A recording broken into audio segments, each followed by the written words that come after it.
Oak Ridge, Tennessee, site of one of the huge secret factories producing atomic bombs. This amazing city never appeared on any map.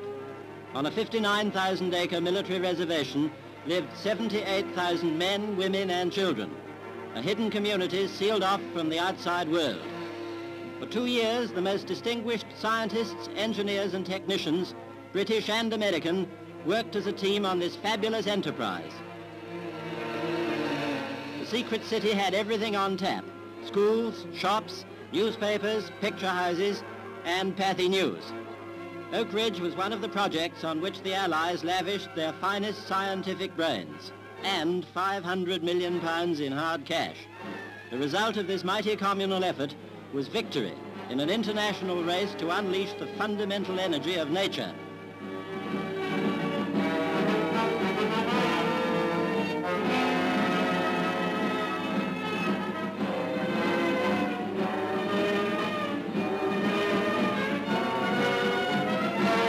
The center of all atomic bomb research is the uranium atom.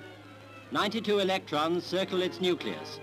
Blasted apart, it forms new atoms and releases colossal energy, the basic power of the universe. Men and women of Britain's bombed cities can estimate the destructive force, which equals that of 2,000 11-ton bombs. The first atomic bomb went down on this Japanese army base, Hiroshima. 100,000 Japanese were killed, 4 square miles of the city were blasted into dust, and a black rain of destruction hovered over the ruins for many hours.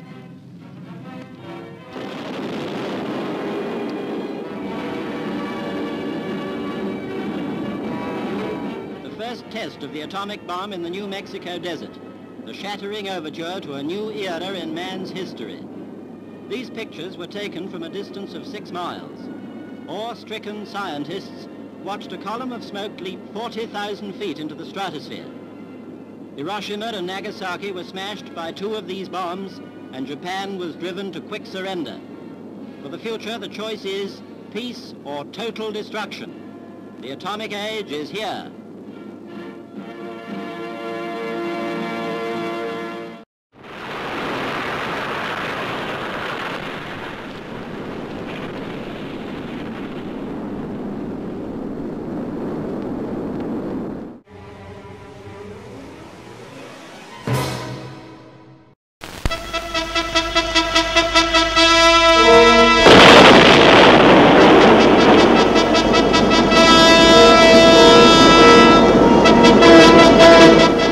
This is something more than the 5th atomic bomb.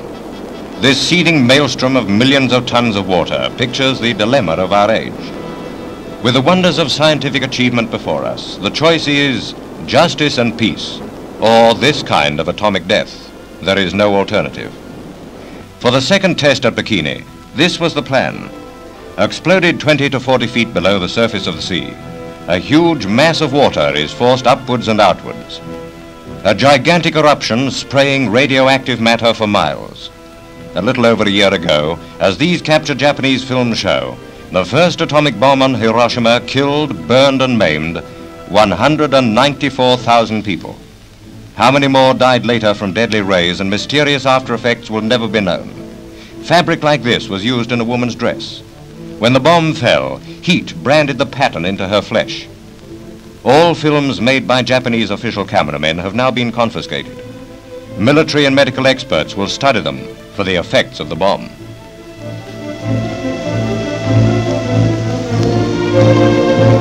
Heat, indescribably intense, traced the outline of a man's body on the concrete roads, a permanent memorial to the first use of the world's most powerful weapon.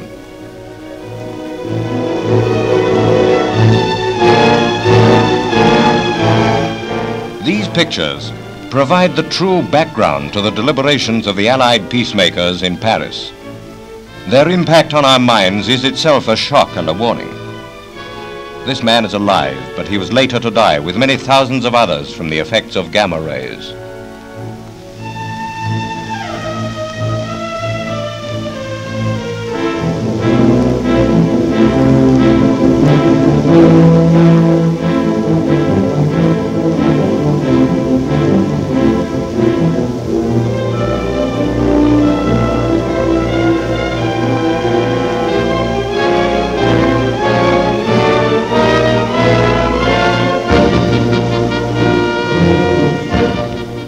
This is what one bomb did at Hiroshima. The scientists and soldiers know it. Yet till the world can be sure of peace, they also know that they must perfect the bomb. And this they have done at Bikini.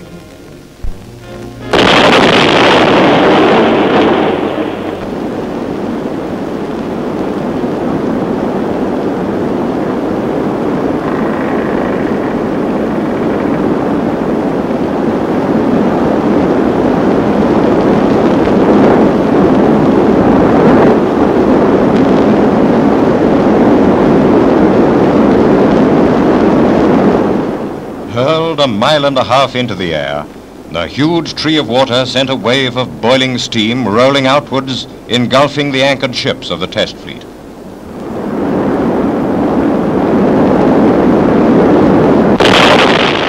Newsreel cameras in pilotless aircraft record every movement as displaced water rises like a vast, mysterious forest.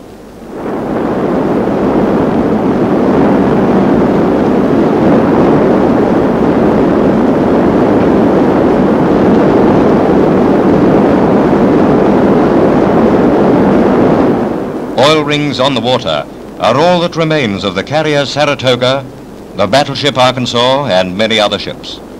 The dwindled strength of the tidal wave that swamped them was picked up by television cameras on nearby islands.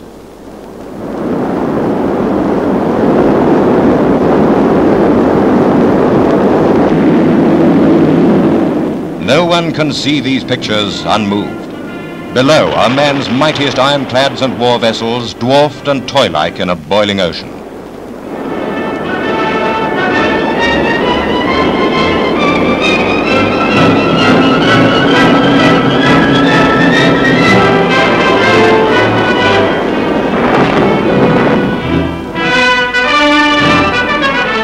If lasting peace cannot be created except by fear of the atom bomb, then let us be afraid. 5 bombs, 5 warnings.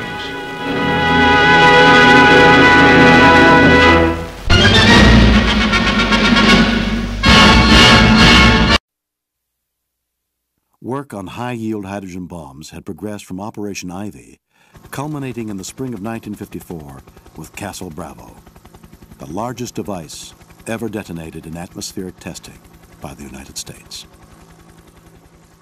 Bravo was a hydrogen bomb using solid thermonuclear fuel, confirming the designs of Edward Teller and Stan Ulam, and paving the way to producing aircraft-deliverable hydrogen bombs and more effective weapons.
significantly exceeding its expected yield by 2.5 times. Castle Bravo, with an explosive power of 15 megatons, stripped islands clean of vegetation and took the scientists by surprise.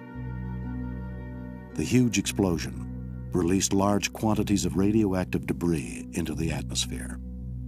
This resulted in the exposure and contamination of some servicemen, natives, and the crew of a Japanese fishing boat, which had gone unnoticed in the security zone around the blast.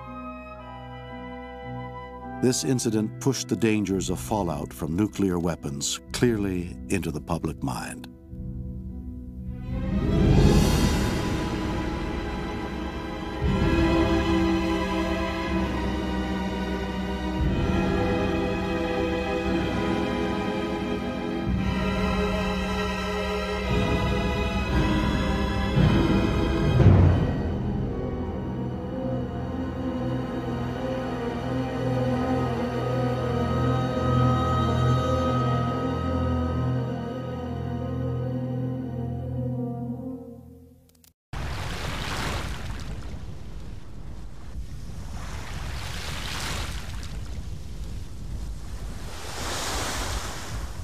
Like a string of pearls, the Marshall Islands stretch across 500,000 square miles of the world's deepest water.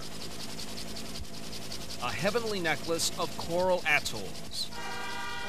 Except there is little harmony in this paradise.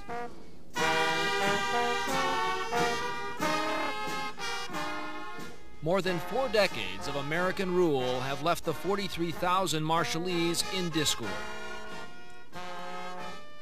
Poverty and illness are companions in the street. Most of the young are jobless. Many of the old have only bitter memories. Michua Anjan. I don't like the American people or the American government. They have destroyed our culture. For hundreds of years, the Marshallese were among the best fishermen and navigators in the Pacific. There was tuna from the water, copra from the land, but a tidal wave was coming from the modern world. In February 1944, Americans arrived here in force, beating back the Japanese who had claimed the Marshalls as a strategic base. By the summer of 1944, the last of the Japanese had been driven from their bunkers, including this one on the island of Roy Namur. The Marshallese had been liberated, but they were not going to be left alone.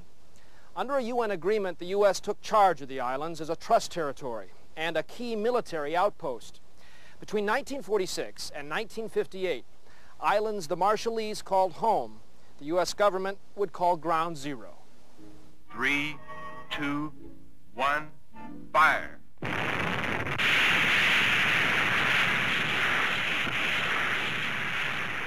66 atomic bombs were detonated on the evacuated islands of Eniwetok and Bikini. The Cold War was hot, and America didn't need to seek approval from anyone, least of all the Marshallese. It was history's most massive atmospheric testing program, and one of the U.S. military's most remarkable public relations campaigns. Well, now then, James, will you tell them that the United States government now wants to turn this great destructive force into something good for mankind, something good for mankind. All right, is that all? Okay, got it. Convinced or coerced, hundreds of Marshallese were removed from their home islands, but not from harm's way.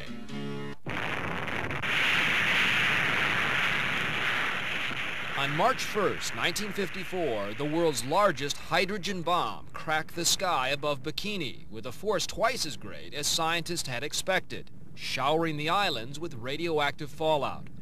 Children played in it as if it were snow. Since the time of the bomb, things have never been right with the children.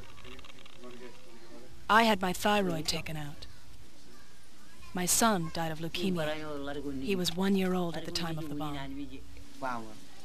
Michua and her husband John, like countless other islanders, were never warned about the bomb. At the time, John was mayor of Rongelap Atoll and among a small group of Marshallese who were later brought to the U.S. for radiation testing and a lesson in arrogance. These are fishing people, savages by our standards, the Marshallese caught by fallout got 175 roentgens of radiation. Most humans are exposed to less than 20 roentgens in a lifetime. John, as we said, is a savage, but a happy, amenable savage. For John Angine, these black and white memories have drained much of the color from his life. There were many more problems after the bomb. The women are giving birth to children that are not like human beings. Those that survive have trouble growing and mental retardation as well. I lived with people who are what World War III would look like if World War III were to break out. Glenn Alcalay was a Peace Corps worker here. He's just begun an island-by-island survey of the radiation's after effects. We're still counting bodies out there. We still don't have any adequate picture of how extensive the damage is. We don't know how many thousands of people were caught in this fallout. Recent medical studies confirm long-term effects are still appearing. In a 1986 study, 91% of the Marshallese tested had radiation-induced blood disorders, and the same report found double the normal rate of stillbirths and miscarriages. I have 7 miscarriages. Lejeanne Eknalane's 8th birthday fell on the day the bomb was dropped. 7 miscarriages later, she has not forgiven the United States. I knew that if it wasn't what the United States have done for me and my family, my kids should be growing up like the others. Was Bikini a mistake? Was Rongelap a mistake? Oh, inevitably they were, but certainly not intentional mistakes. Colonel Philip Harris commanded the U.S. military base on Kwajalein Atoll. He says Marshallese fears about long-term contamination are unwarranted. Just from the standpoint of safety, would you go back to Bikini and live? I've been on Bikini. There is absolutely no background radiation, 0. There is less background radiation on Bikini than there is in the capital of the United States. The only difficulty is the cesium. That's cesium-137. It's contaminated island plants and topsoil. In 1985, the danger from lingering radiation prompted the environmental group Greenpeace to evacuate hundreds of Marshallese from Rongelap Atoll, but only after the U.S. government refused to relocate them. Nuclear nomads, the people of Rongelap, now live on an atoll more than 100 miles from their home. Rongelap Senator Jeton Angine. Our land is our sacred position. That's all we have. And today, our land has been destroyed. We cannot use it anymore. We cannot go there and live in peace because of the contamination. Are you troubled at all by the American nuclear legacy here in the Marshall Islands? No. I personally don't feel bad. In fact, I'm very proud that we, as many other nations, didn't just pick up and walk away and say, sorry about that, that's your problem. Of course, that's precisely what the Marshallese claim has happened. Negotiating with the U.S. for their independence in 1986, the Marshallese agreed to a one-time payment of $150 million to cover all damages caused by the years of atomic testing. Marshall Island President Amata Kabua says it was the price for freedom.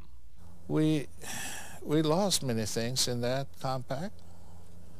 We regret them, but what can you do? I mean, when you grow up with your brothers and he's a lot bigger than you and he slaps you, what do? That's not apathy, it's reality. That American big brother has stolen much of the soul and self-sufficiency of the Marshallese. Our entire educational system, health system, transportation system, everything depends on 90% of it depends on the United States grants. Tony DeBroom is a Marshall Island senator. The sun is practically set on Marshallese culture. Eclipsed might be a better description. Consider Kwajalein Atoll, leased to the U.S. for the next 26 years. The Marshallese who once lived here have been moved to make way for the American military base. The lagoon where islanders once caught fish now catches incoming test missiles from California, 4,200 miles away. Part transplanted suburb, part country club, it's home to some 3,000 Americans, but off limits to the Marshallese. They're allowed to work here, but not to live. On the right here we have the brand new youth center, just completed construction. On the one side it has a big dance floor, and on the other side games and so on and so forth. From Kwajalein's manicured lawns and baseball parks, it's just 15 minutes across the lagoon to Ibai, home to many of the radiation exiles. Nearly 10,000 Marshallese jammed onto 78 acres of hot, treeless coral. Called the slum of the Pacific, it's among the most crowded places on Earth. How many families are in some of these homes? Oh, we're talking one room would be maybe 10 by 10, and you have 3 families. Julian Ricklin is a local government worker. There are children everywhere here. Children everywhere. That's Ibai. And you see children on garbage dumps. Why are they playing on the garbage They're dump? using this as a playground because there's no playground on Ibai. Stalking the children and adults here is a cluster of diseases from both the first and third worlds. There's children here who died directly from malnutrition. Dr. Neil Palafax is with the U.S. Public Health Service. And the kind of things like cardiovascular disease, diabetes, hypertension, strokes are occurring in much earlier ages. What's more, the Marshallese have lost their old survival skills without gaining any new ones. Tuna comes from a can, not the ocean. And American TV and culture produce a wish list without creating a workforce. With few schools and fewer jobs, teenagers are taking their own lives at a rate 100 times that of the U.S., all in a society that 50 years ago had no word for suicide. As an American citizen, I'm ashamed of what our government has done to these islands. This is what it looks like after 45 years of strategic rule in a tiny colony. This is made in America.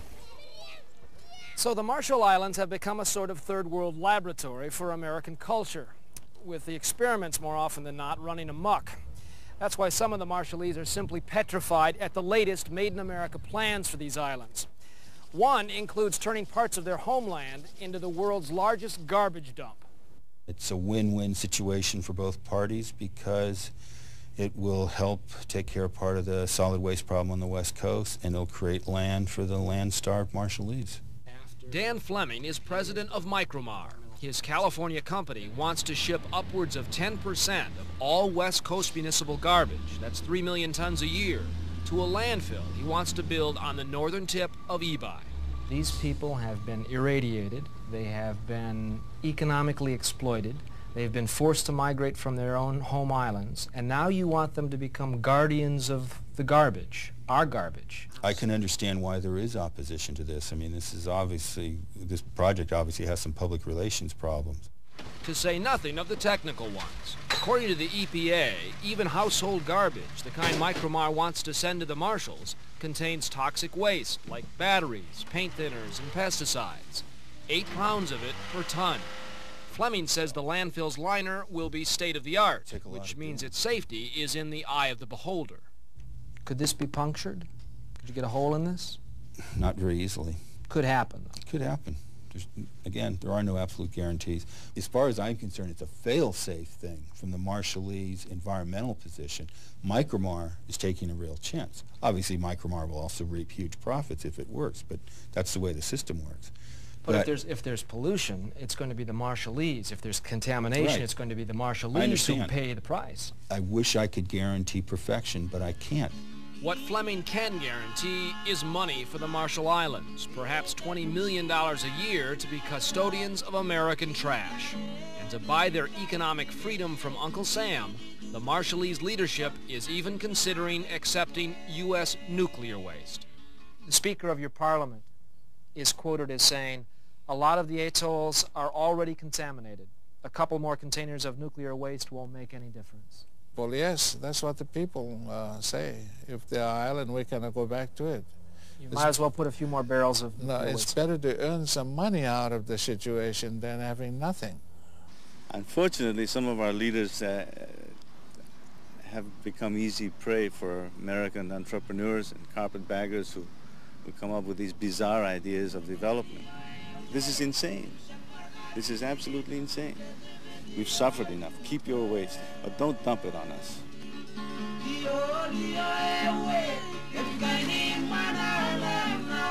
Ever since the first nuclear weapons test in the deserts of New Mexico and the bombings of Hiroshima and Nagasaki, nuclear weapons have become significantly more powerful. Since the first test in New Mexico by the United States in 1945, 2,475 nuclear weapons have been detonated across the globe. Over 85% of those detonations have come from only two countries, however, the United States and the former Soviet Union. Only 2 of those thousands of detonations were ever used in a war, the ones dropped on Hiroshima and Nagasaki during World War II by the United States. But those bombs were very small compared to modern weaponry. The Hiroshima bomb produced an explosion of 15 kilotons, or 15,000 tons worth of TNT. The bomb dropped on Nagasaki had an explosion of 21 kilotons, but how much bigger can nuclear weapons possibly get? The answer is, terrifyingly, much, much bigger. The largest nuclear weapon currently in the United States arsenal is the B-83, which can produce a blast of 1.2 megatons. To understand the scale from here out, 1 megaton is equal to 1 million tons of TNT, and that is equal to 1,000 kilotons. Remember that the Hiroshima blast was just 15 kilotons, so that means that the B-83 produces a blast 80 times more powerful than that. What I've been showing on this scale is only the size of the mushroom cloud that the bombs produced, so to further add to the scale, we're going to place the size of Mount Everest here and the average altitude of a commercial airliner that you would normally fly on here. So, the Castle Bravo bomb is the largest nuclear weapon ever tested by the United States. It produced a blast of 15 megatons, or about 1,000 times the scale of Hiroshima. But even that pales in comparison to the largest nuclear weapon ever detonated. In October 1961, the Soviet Union created the largest man-made explosion ever in human history when they detonated this device, known as the Tsar Bomba, here over this territory known as Novaya Zemlya. The bomb detonated with an astounding force of 50 megatons, or about 3,333 Hiroshima blasts. It was so powerful that it almost destroyed the plane that dropped it, shattered windows as far away as Norway and Finland, and the shock waves created by the bomb circled around the entire Earth 3 times. But this test was actually just a scaled-down version of what was theoretically possible. Although never tested, the Soviets did have plans to create a bomb that would be twice as powerful as even the Tsar Bomba, a bomb so powerful that it would have produced a mind-boggling 100 megaton blast, or about 6,666 Hiroshima blasts altogether. To get another sense of scale, let's imagine that Times Square in New York City would be the epicenter of these blasts. You can test this stuff out yourself on the website NukeMap after watching this video. I'll provide a link for it after the end, but let's see the results first. First off, we're going to show the size of this detonation, which was caused by the recent North Korean test in 2013. Following this, here is the size of the Hiroshima detonation, which isn't really that much bigger, but let's move on to the B-83 bomb that we were talking about. As you can see, it would affect a much larger area than the Hiroshima bomb.